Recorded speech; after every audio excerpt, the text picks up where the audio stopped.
Baiklah, Assalamualaikum warahmatullahi wabarakatuh. Perkenalkan nama saya Mela Agustina dengan NIM C1C081016. Baiklah, di sini saya akan menjelaskan materi mengenai aspek keperlakuan pada audit internal. Mau disimak ya teman-teman? Baiklah, pembahasan pertama mengenai pendahuluan dari audit internal. Nah, jadi audit internal mengevaluasi aktivitas yang dilakukan oleh orang-orang dan dengan demikian terdapat hubungan pribadi antara orang yang melakukan evaluasi dengan orang yang dievaluasi dan dengan para auditor. Nah, hubungan antara kedua kelompok yang menjadi subjek konflik atau subjek sinergi adalah saling berkaitan. Pembahasan selanjutnya mengenai memotivasi pihak yang diaudit. Nah, jadi yang pertama itu ada kebutuhan menjadi bagian dari organisasi, di mana bagian audit merupakan bagian dari keseluruhan organisasi yang berdedikasi untuk memperbaiki operasi organisasi tersebut. Yang kedua, menghormati diri sendiri dan orang lain. Jadi kebutuhan akan rasa hormat ini dapat dikaitkan dengan keyakinan pihak yang diaudit untuk bertindak langsung dalam kerjasama dengan staf audit untuk diidentifikasikan bidang-bidang yang bermasalah, membantu dalam investigasi terhadap kinerja, serta mengembangkan tindakan-tindakan korektif. Nah, yang ketiga ada hubungan dengan gaya manajemen. Nah, seperti gaya mengarahkan, melatih, dan mendukung, dan mendelegasikan. Selanjutnya ada perubahan manajemen. Nah, salah satu masalah terbesar yang dimiliki oleh auditor adalah menjual perubahan-perubahan yang akan dijalankan melalui implementasi dan temuan audit ilmu sosial telah mengidentifikasikan sejumlah alasan mengapa orang tidak menginginkan perubahan. Materi selanjutnya mengenai pengelolaan konflik. Nah, jadi dalam hal perubahan, konflik adalah suatu karakteristik yang kerap kali terjadi pada proses audit. Konflik seringkali membantu pencapaian tujuan audit, tetapi jika tidak ditangani lebih awal, maka konflik akan menjadi lebih tajam dan luas.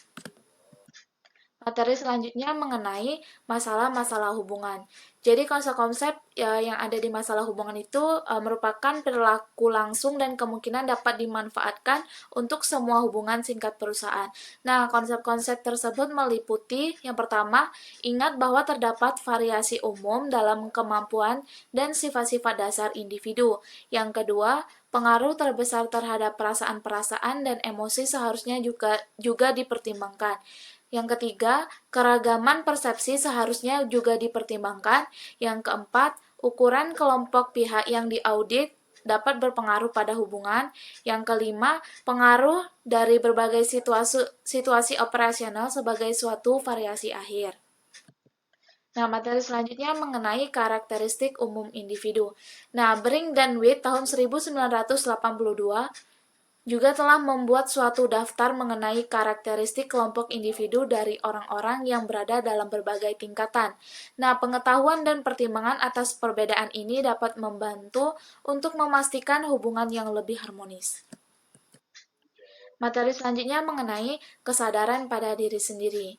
Jadi dalam suatu situasi di mana terdapat banyak hubungan interpersonal, sebagaimana yang terdapat di dalam audit internal adalah hal penting untuk menyadari dan memegang teguh keseimbangan, serta untuk memandang diri sendiri sebagaimana orang lain memandangnya. Menurut Redcliffe et al. Tahun 1988. Materi selanjutnya mengenai komunikasi secara efektif. Jadi, komunikasi terdiri atas wawancara, musyawarah, laporan lisan, dan laporan tertulis. Perintah seorang audit dengan menggunakan komunikasi yang efektif merupakan cara yang positif untuk menciptakan lingkungan yang harmonis dalam menjalankan audit. Nah, bahan yang menggunakan aksioma seharusnya jelas, ringkas, bebas akronim, dalam struktur gramatikal yang baik, dan mengungkapkan isi dalam aturan sederhana yang logis. Hal-hal ini merupakan aspek pokok mekanis komunikasi. Nah, selanjutnya pembahasan mengenai pelaksanaan audit partisipatif. Jadi, telah menjadi suatu hal yang umum dalam audit bahwa inti dari kinerja audit yang baik berasal dari pendekatan keperlakuan. Nah, pada dasarnya, audit merupakan usaha kerjasama antara auditor dan pihak yang diaudit. Nah, dalam pelaksanaan audit partisipatif ada mengenai penggunaan pengetahuan keperlakuan dalam audit, yang mana para penulis percaya bahwa auditor internal sangat memahami organisasi mereka sebagai akibat dari kedekatan mereka dengan para karyawan organisasi yang memungkinkan mereka untuk mengevaluasi bukti-bukti secara verbal dan visual yang berhubungan dengan sikap dan perilaku secara lebih efektif. Baiklah, sekian penjelasan dari saya mengenai aspek keperlakuan pada audit internal. Apabila ada kesalahan dari pemaparan materi saya tadi, saya mohon maaf. Terima kasih atas perhatiannya. Semoga materi yang sudah saya jelaskan tadi bisa untuk dipahami. Saya akhiri dengan wabillahi taufiq wal hidayah.